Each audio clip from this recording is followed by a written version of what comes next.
right, hello, welcome back. It's even more research summaries for you. How exciting. Um, so we're getting into research summaries number 1, planned today.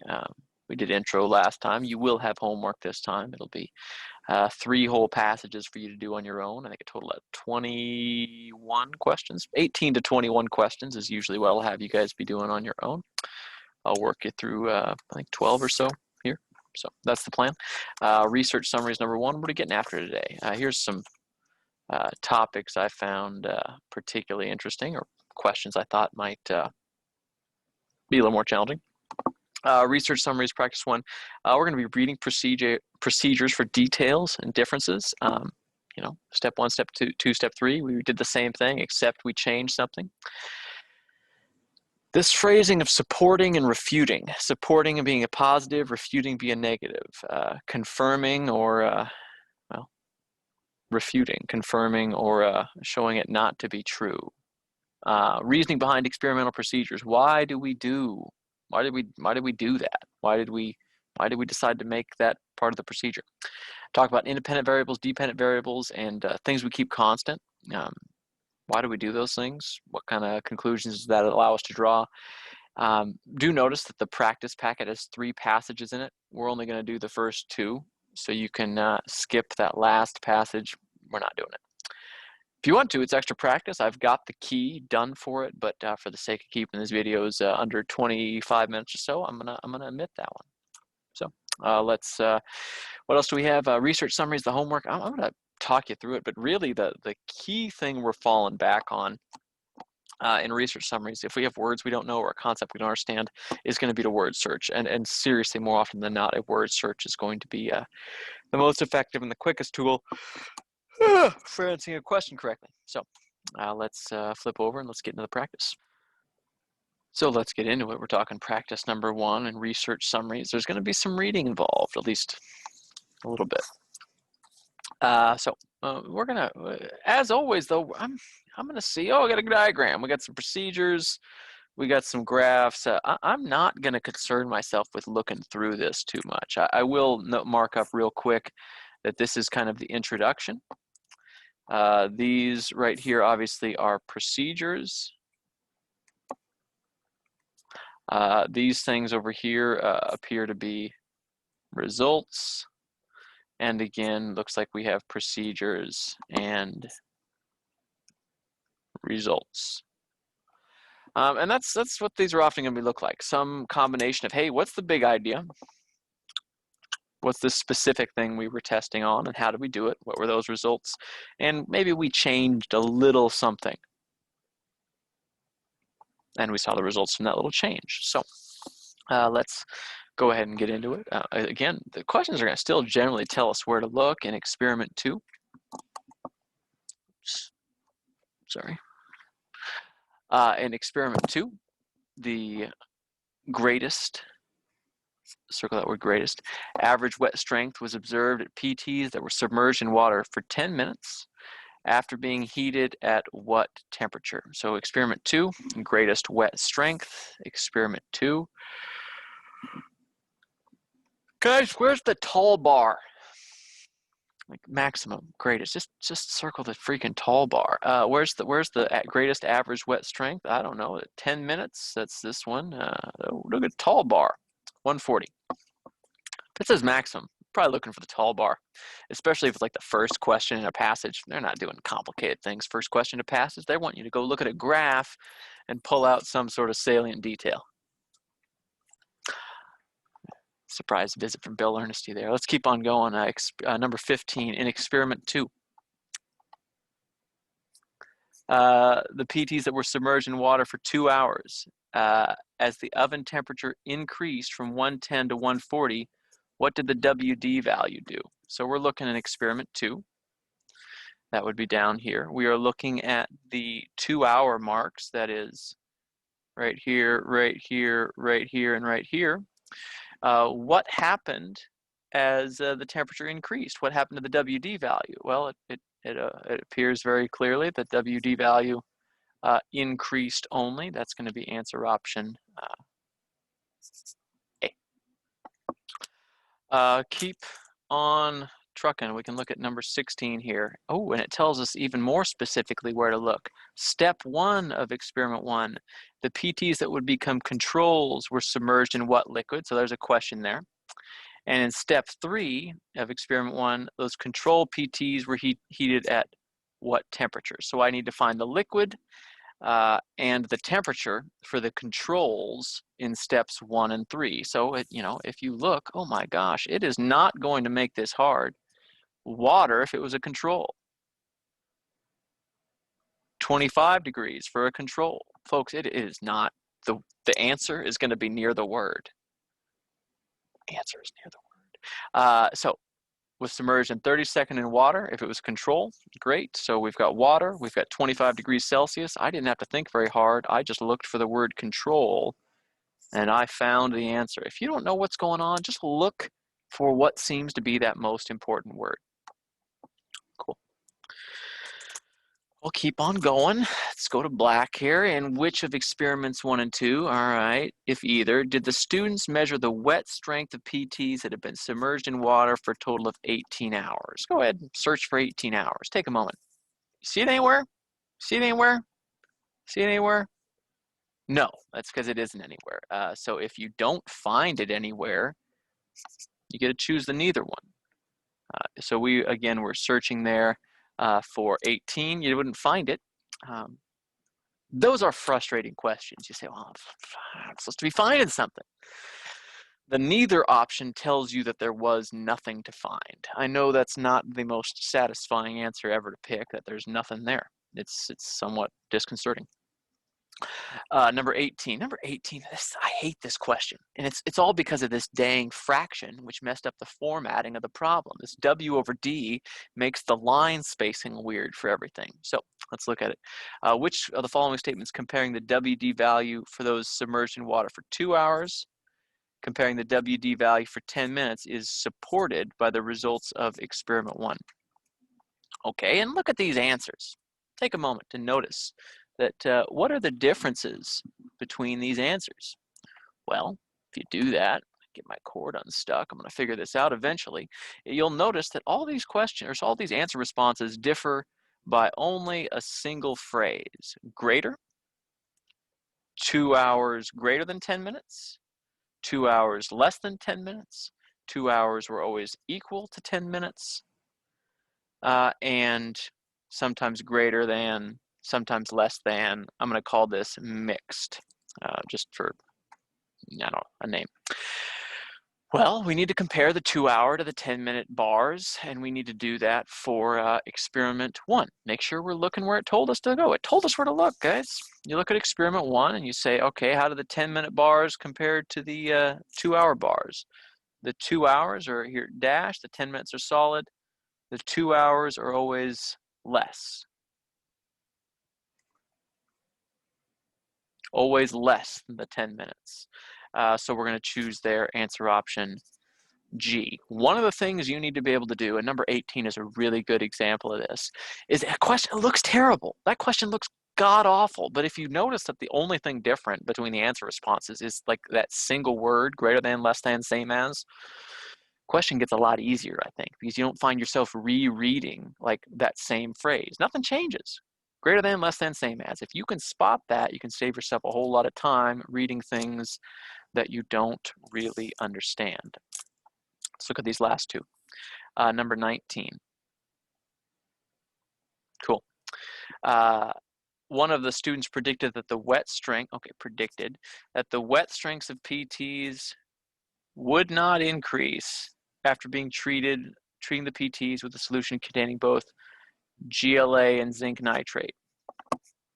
The results of which experiment better refute or support this prediction? So I need to search for GLA and zinc nitrate because I don't know what that's about. So they predicted that it wouldn't get stronger after we added this stuff. Okay, well, where's the GLA and zinc nitrate? If you search for that, you will find it right here. So experiment 2 is the one that dealt with GLA and zinc nitrate. So it's going to be experiment 2 because that's the only one that had it. So we know it's down to experiment 2 because of that. That's the experiment that involves the the treatment of interest. Now, the prediction was it won't make it stronger. This is a trap question, you know, because you might look at this and say, okay, it was the same here, except this is the GLA. All right, so down here is GLA and zinc nitrate. Great, so that's the GLA and zinc nitrate down at the bottom. Up top, it's just water. But what's deceptive about this? If you didn't look real close, if you just kind of glazed over and looked at this, you'd say, oh, well, these bars up top are taller. Not so fast. Take a look here. This goes up to 15. The highest values here are at 15. The highest strength down there is at 15. Look at the strengths here. They start at 15, and everything else is higher than 15. So these are stronger. Since these are stronger with the GLA or zinc nitrate, the prediction was it wouldn't get stronger, but it did. If it did, we call that refuting. That's answer option C. To refute is to go against, to say, no, you're not right. That ain't right. Okay, one left. Then you guys, we could do a practice one on your own. Well, I'll help you with it. Number 20, based on the results of the experiments, is the dry strength of a paper towel greater than or less than the wet strength? And good Lord, you got a paper towel wet before, right? You know the dry ones are stronger, I hope. Is the dry strength of a paper towel greater than or less than the wet strength? So hopefully you knew it was greater than. And hopefully you noticed over here, okay, the wet strength is a percentage of the dry strength.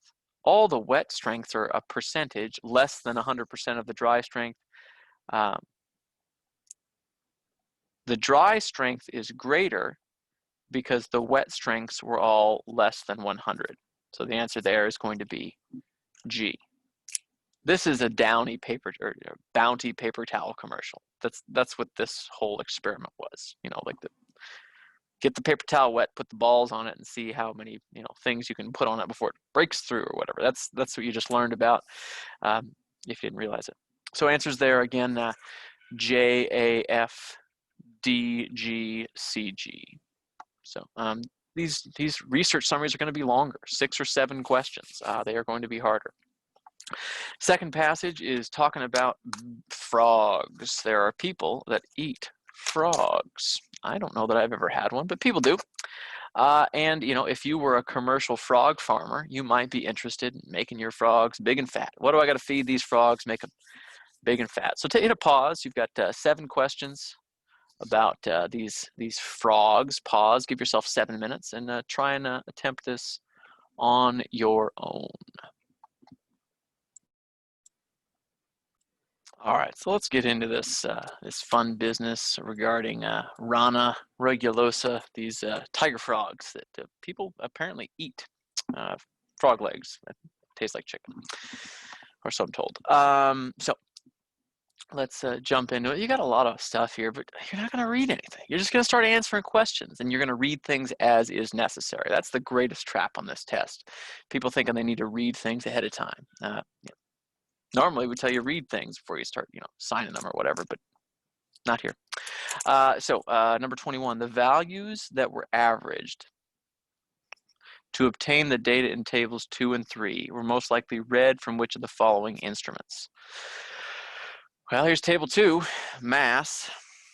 Here's table 3, mass. How do you get masses? Hopefully you recognize that would be done with an electronic balance. Cylinder would be for volume, ruler would be for length, and calorimeter would be internal energy, heat, something like that. Depends on who's teaching the course and whether they like you using the word heat or not, but that doesn't matter because the answer here is going to be B, electronic balance. That's how you figure out some ways. Number 22, in experiment 1. Oh, somebody's here. In experiment 1, as the percentage of mass by protein increased, what did the final mass do? So in experiment 1, okay, so here's the final mass, but that doesn't tell me about protein. Where's protein? Okay, percent by mass of protein. You'll notice diets 1 through 5, protein went up. What happened to calories? Calories were kept constant. Down here, 6 through 10, protein was kept constant. Calories went up. So we've got these two different cases. It seemed like one of the times we played with protein and saw how that affected things. Second one, we played with calories and saw how that affected things. All right, cool. So 1 through 5, as protein went up, what happened to the mass? The mass went up, up, up, up. These frogs are getting swole on their protein shakes. So as the protein increased, the mass of these frogs increased only. Got to get that good healthy protein, and like chicken breast. Just eating a lot of chicken or something, I imagine. Number 23. They're not. The frogs aren't eating chicken. They're eating like grasshoppers or something. Let's keep it moving. 23. The fine wire mesh that was most likely intended to function in which one of the ways described below. Well, if you don't know what the fine wire mesh is, that's going to be time to search. Fine wire mesh. Then the tank was covered with a fine wire mesh. So we put some water, we put some frogs, and then we put the mesh on it. What was the mesh for? You probably know what the mesh is for. The mesh is for it'd be good probably to keep predators from getting in. You know, I can't do the study if my frogs are all dead. And it'd be nice to keep the frogs in the tank, but to place them in the tank, that doesn't make any sense. This is going to be B, 1, and 3 only. So keep it going. Number 24 in experiment 2. As the number of calories per gram increased, what happened to the average final mass of the frogs? Well, increase, decrease, up then down, down then up. What was it? Up here we see 6 through 10, calories are going up. What happens to the final mass? Up, up, down, down. So there's some limit where feeding them too many calories doesn't help you anymore. It actually starts to hurt you. That's going to be H, increased and then decreased. And if you haven't gotten in this habit of pluses and minuses by things on tables, good God, start putting pluses and minuses on tables when we're observing trends like that. Number 25, 3 left to go, and then you guys get some time to work on your own. Number 25, which of the statements about frogs involved in the experiments, if either, is or are consistent? Okay, I'm just going to give this one to you. I'm going to tell you it's both. You probably didn't know about genus and species. Species is like the particular thing. Genus is a larger group. So all these frogs were necessarily of the same species. So if they're in the same species, they're necessarily in the same genus. I'm not super worried about this question. This is a prior knowledge question that you probably would have last thought about when you talked about kingdom, phylum, domain. I don't know the order, but you know, whatever. Not a big deal. It's one of those few prior knowledge questions that is just not a big deal for most of you, because this is like the question that keeps the 35 from being a 36. We're not there, most of us. Number 26, that's okay. Experiment 2 differed. Circle that word differed from experiment 1 in which of the following ways. Again, one of the key words is going to be except. That tells us where a difference is.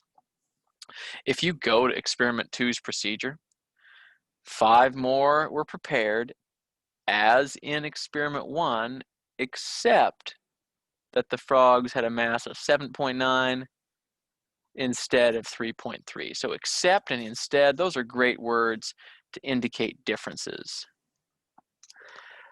So except and instead, these were fatter frogs. The mass of these frogs was greater in experiment 2 than in experiment 1.